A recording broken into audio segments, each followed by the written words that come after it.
चलिए स्टूडेंट्स, आगे हम बात करते हैं भारतीय इतिहास की जानकारी के स्रोतों में साहित्यिक स्रोतों की। पुरातात्विक स्रोत हम पढ़ चुके थे। अब जो हम बात कर रहे हैं वो इतिहास के स्रोतों में साहित्यिक स्रोतों की। कौन से स्रोत? साहित्यिक।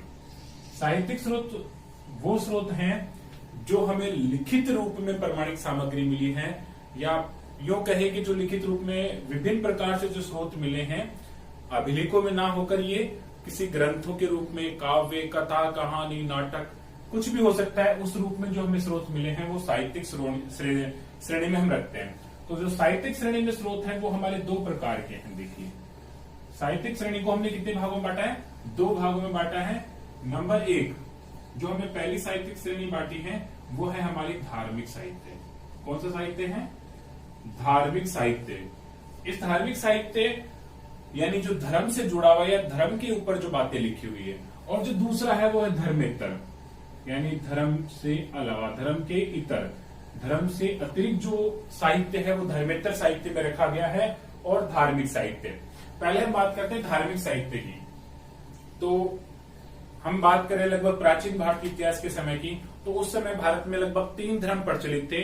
ब्राह्मण धर्म, जिसको हिंदू या सनातन धर्म कहते हैं, और जो आर्यों का था। इसके अलावा ईसा पूर्व लगभग 500-600 ईसा पूर्व में बौद्ध धर्म, और उसके बाद जैन धर्म का आविर्भाव हुआ। तो उनके ऊपर जो ग्रंथ लिखे गए हैं उनसे हमें जानकारी मिलती है, उनके बारे में बात करते हैं। तो धार्मिक साहित्य में हम पहले बात करते हैं ब्राह्मण साहित्य की। कौन सा है? ब्राह्मण साहित्य। इधर हम दूसरे नंबर पे हम जो बात करेंगे वो है होगा हमारा बौद्ध साहित्य। कौन सा? बौद्ध धर्म से जुड़ा हुआ। नंबर 3 जो हम बात करेंगे वो है हमारा जैन धर्म से संबंधित साहित्य। धर्मेतर में हम बात करते हैं तो धर्मेतर में 4 प्रकार का साहित्य लिखा गया है। धर्म के अलावा 4 प्रकार की इसमें चीजें आती हैं जो धर्मेतर में हम जोड़ेंगे। नंबर 1, या धर्मेतर में जो पहली चीज है वो है ऐतिहासिक जो ग्रंथ हैं वो। तो धर्मेतर में ऐतिहासिक, जिनमें कुछ ग्रंथ हैं राजतरंगिणी वगैरह, उनको रखेंगे। दूसरे जो इस श्रेणी के अंतर्गत जो दूसरे ग्रंथ आएंगे वो है हमारे विशुद्ध साहित्य।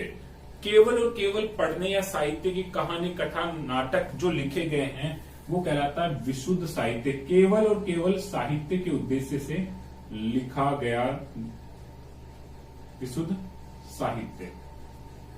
तीसरी जो हम बात करेंगे धर्मेतर साहित्य में वो है हमारा क्षेत्रीय, यानी कुछ दक्षिणी भारत में, कुछ उत्तरी भारत में, कुछ राजपूताना में, जो क्षेत्र के हिसाब से अलग अलग लिखा गया साहित्य है वो कहलाता है क्षेत्रीय, या लौकिक भी हम इसको कह सकते हैं। लोक में जो प्रचलित है क्षेत्रीय साहित्य। इसके अलावा यहां पर हम इसको एक चीज में और लिख सकते हैं, विदेशी साहित्य। चौथा और भाग हमने इसका कौन सा किया है? विदेशी। जो लोग यहां पर बाहर से आए, विदेशी, यूनानी, चीनी, मुस्लिम इतिहासकार, उन 4 श्रेणी में बांटा है। तो ये तो धार्मिक और वो धर्मेतर। अब हम एक एक की बात करते हैं, धार्मिक साहित्य की बात करेंगे और धर्मेतर की भी बात करेंगे। तो पहले हम बात करते हैं धार्मिक में ब्राह्मण साहित्य की।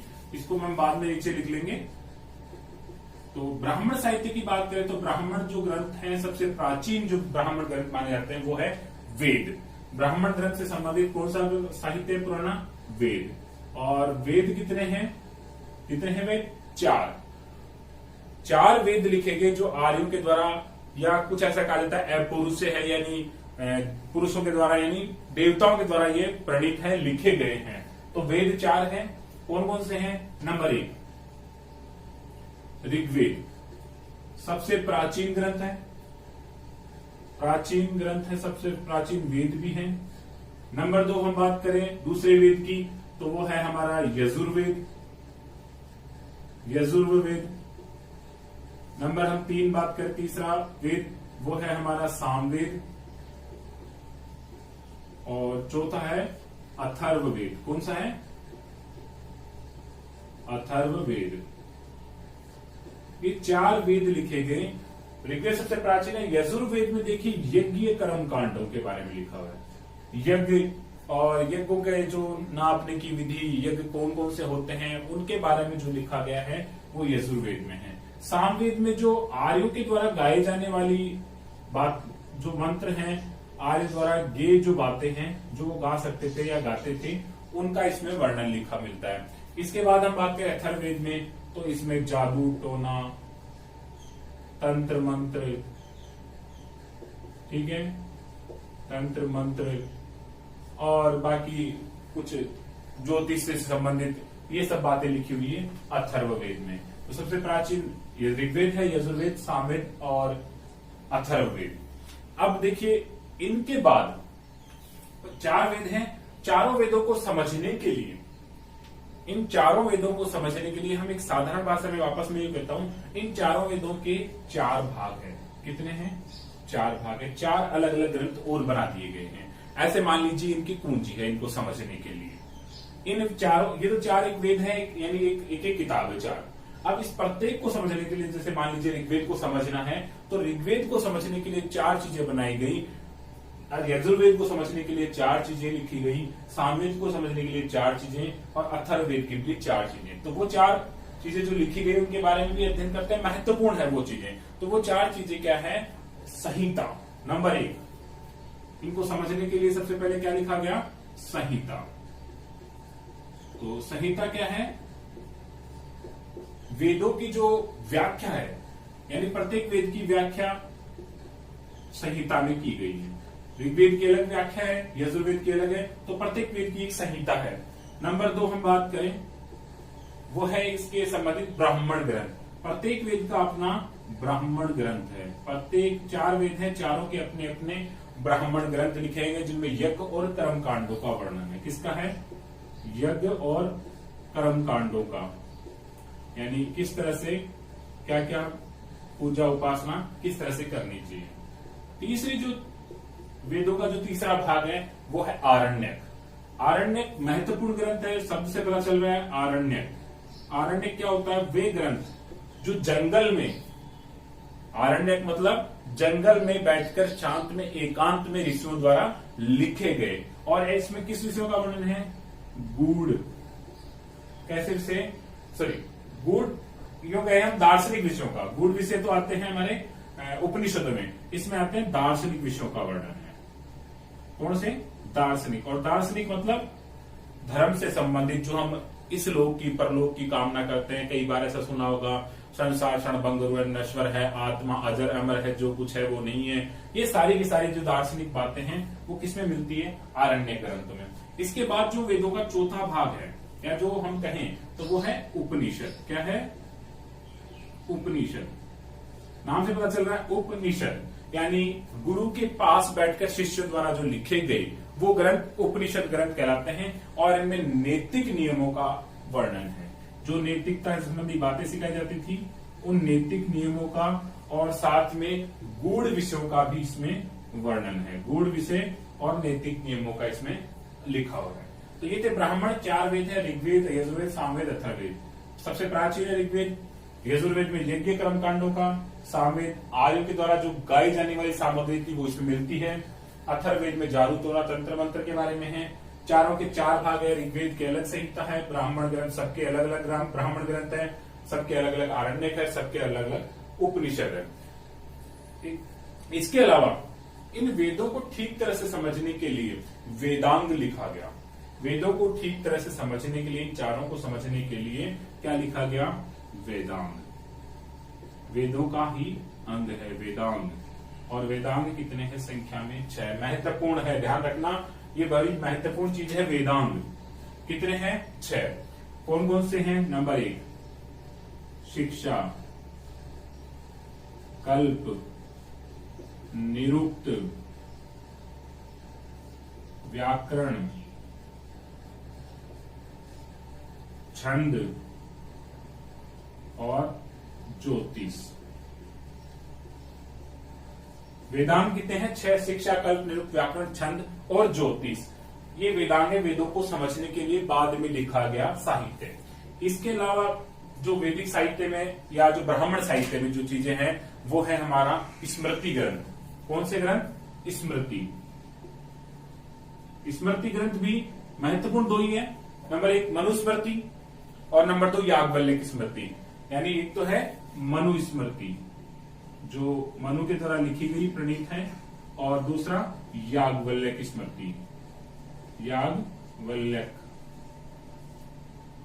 दो ग्रंथ यहां पर महत्वपूर्ण है। इसके अलावा पुराण लिखे गए, और पुराण भी महत्वपूर्ण ग्रंथ है। प्राचीन इतिहास के ग्रंथ है, कौन से हैं? पुराण। इतिहास से संबंधित ग्रंथ हैं जो जिनमें 5 भाग है, सर्ग, प्रतिशत, मनवंतर, यानी सृष्टि का निर्माण और प्रलय की कहानी जिसके बारे में है पुराण। पुराणों की संख्या है 18। कितने हैं?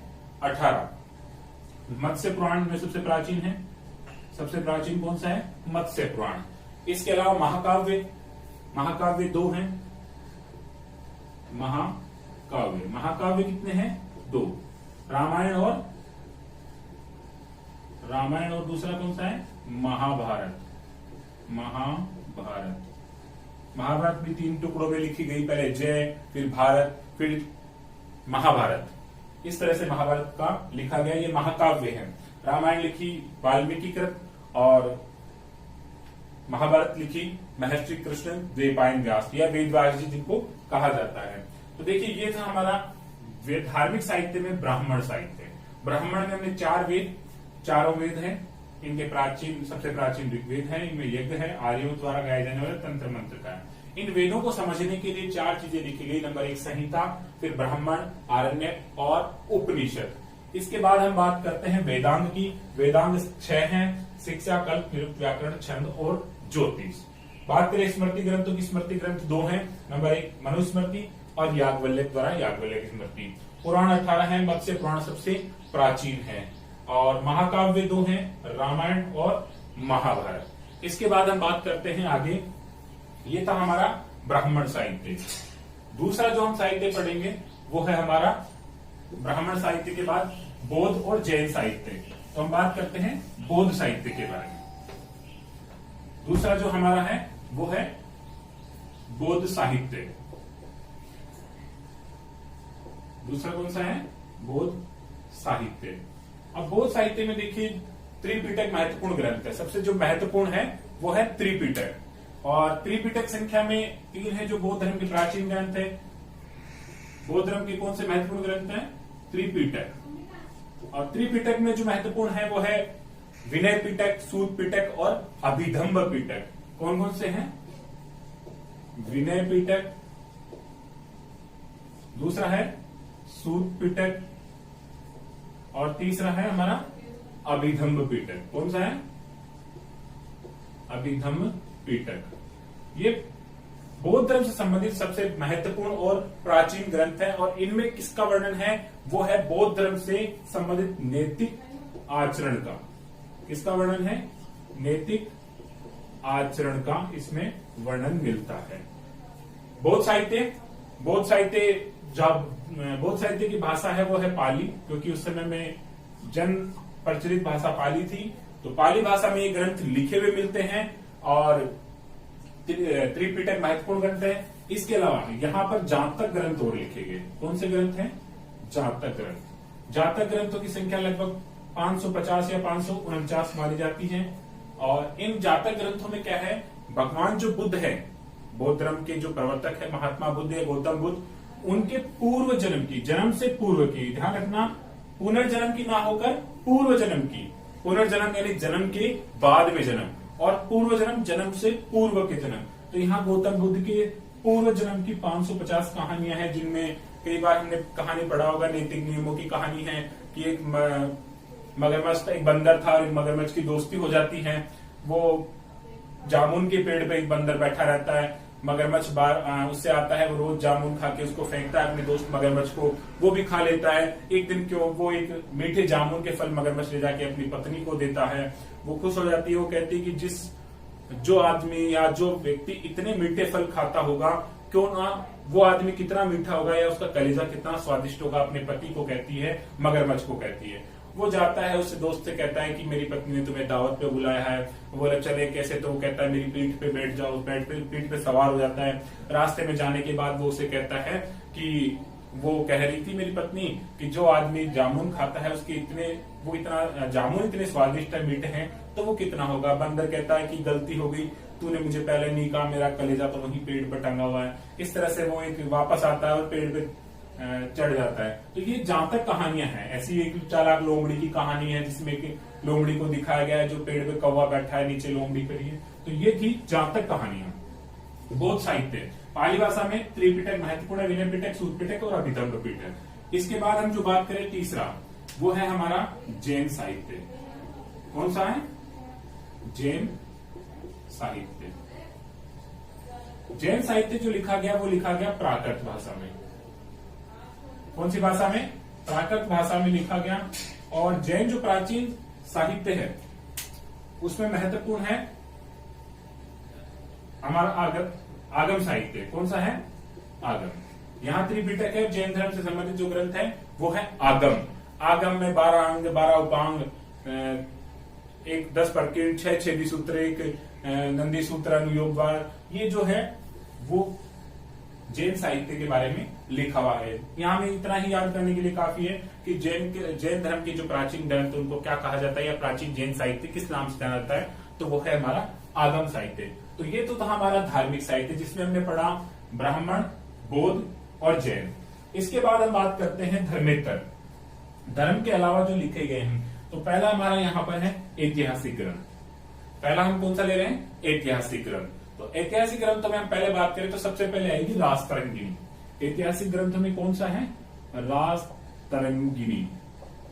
किसने लिखी थी? किसने लिखी थी? कल्हण ने। कल्हण कहां पर था? कश्मीर में था। और कब लिखी थी? 1150 में। यानी ऐतिहासिक ग्रंथ है रासतरंगिणी, कल्हण के द्वारा लिखी हुई कश्मीर का इतिहास है, 1150 ईस्वी में लिखी गई। और पहली से लेकर यानी प्राचीन काल से लेकर 12वीं शताब्दी तक का कश्मीर का इतिहास इस ऐतिहासिक ग्रंथ में मिलता है। इसके अलावा कुछ ऐतिहासिक ग्रंथों की और बात करें तो नंबर 2 हम जो लेते हैं वो है अर्थशास्त्र। कौन सा है? अर्थशास्त्र। अर्थशास्त्र किसने लिखा? चाणक्य। चाणक्य जो चंद्रगुप्त का दरबारी था, चाणक्य दरबारी कहें या ये वास्तविक साम्राज्य संस्थापक कहें, चाणक्य जिसका नाम विष्णुगुप्त भी मिलता है, विष्णुगुप्त या कौटिल्य भी जिसको कहा जाता है।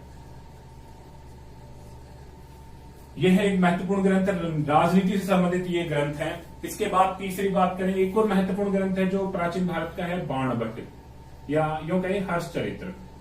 पुस्तक का नाम है हर्षचरित्र। किसने लिखा?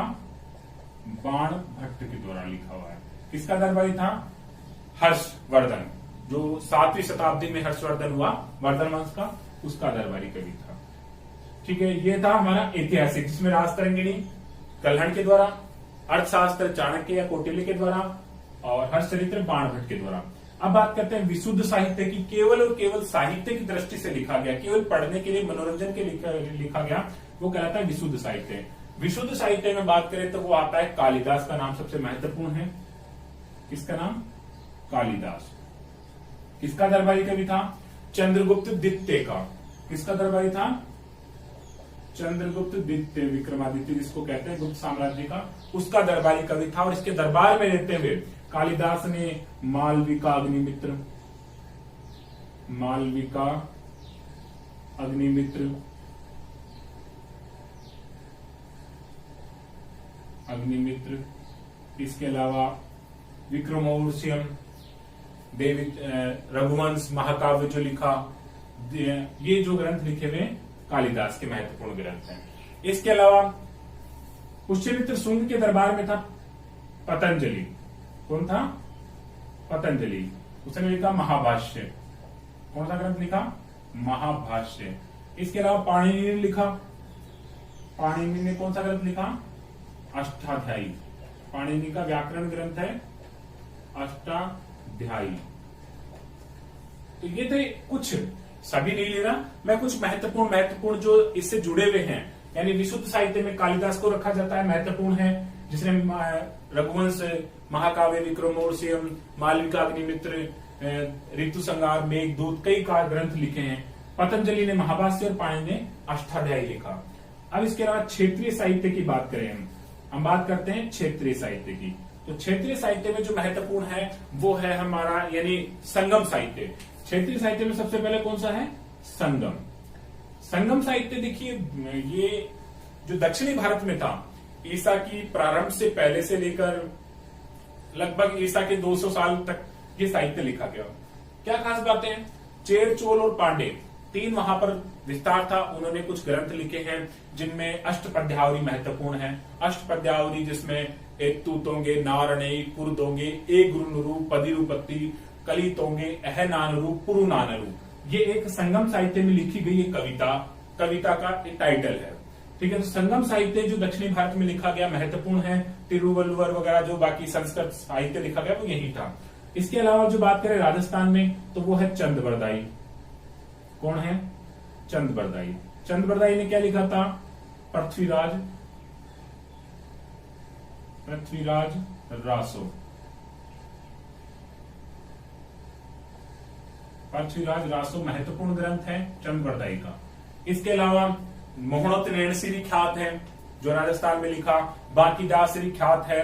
तो ये सूर्यमल मिश्र ने वीर से लिखा। वंश भास्कर, ये क्षेत्रीय साहित्य लिखा हुआ है। प्रत्येक क्षेत्र में जिसको लौकिक साहित्य हम कह सकते हैं। इसके बाद हम जो चौथा नंबर बात करते हैं वो है हमारा विदेशी साहित्य। कौन सा है? विदेशी। तो विदेशी जो भारत में आए उन्होंने भी अपना कुछ वृत्तांत यहां पर लिखा है। तो उसमें जो नंबर 1 आता है सबसे पहले वो हम लेते हैं वो है यूनानी। और यूनानियों में जो सबसे पहले है वो है हेरोडोटस, जिसको इतिहास का पिता भी कहा जाता है, हेरोडोटस को। इसके अलावा नियास, ओनेसिक्रिड्स, ओरेस्टोबुलस, ये महत्वपूर्ण है। और सबसे महत्वपूर्ण है मेगस्थनीज। कौन है? मेगस्थनीज किसके दरबार में आया था? चंद्रगुप्त मौर्य के दरबार में। कौन सी ग्रंथ लिखा? इंडिका इसने लिखी है। ठीक है, तो ये कुछ यूनानी थे जिनमें ये कह सकते हैं नियास। बात करें नंबर 2 जो विदेशी आए उनमें हम महत्वपूर्ण जो लेते हैं वो है चीनी। कहां के हैं? चीनी व्यक्ति जो भारत में आए। यूनानियों में देखो टोलमी ने भूगोल भी लिखा। यहां एक टोलमी और था, उसने भूगोल भी लिखा। बात करते हैं चीनी की। चीनियों में जो सबसे पहले भारत में आता है प्राचीन काल में, जो ईसा के आसपास, मौर्य काल के आसपास, तो हमारे यहां पर फाइयान। सबसे पहले जो चीनी यात्री भारत में आया वो कौन था?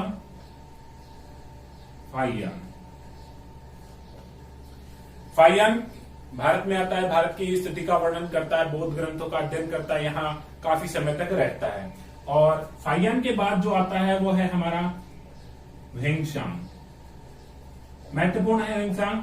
क्या कहते हैं इसको? यात्रियों का राजकुमार। क्या कहते हैं इसको? यात्रियों का राजकुमार। ध्यान रखना, महत्वपूर्ण बात है, यात्रियों की आने वाले को कहते हैं। तो वो कौन है? वेंगशांग। और वेंगशांग ने अपनी किताब लिखी जिसका नाम क्या है? सीयूकी। क्या नाम है? सीयूकी। किसकी है? वेंगशांग की। तो देखिए विदेशी में यूनानी नंबर 1, नंबर 2 चीनी। चीनियों में सबसे पहले फाइयान, फिर वेंगशांग। इसके अलावा एक और है इत्सिंग।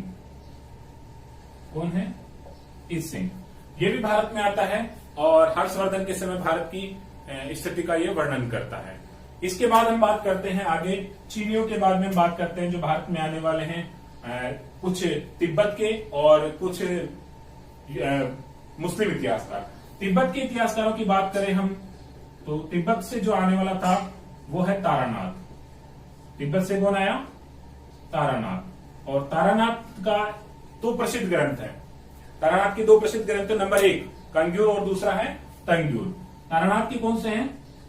कंग्यूर और तंग्यूर। ये तिब्बत से जो आने वाला महत्वपूर्ण इतिहासकार है, वर्तमान तक का या सर्वकालिक क्यों कहे हम, तिब्बती इतिहासकार तारानाथ, जिसका ग्रंथ है कंग्यूर और तंग्यूर। इसके बाद हम बात करते हैं अगला जो अंतिम है हमारे जो भारत में आने वाले हैं वो है मुस्लिम इतिहासकार। कौन से हैं?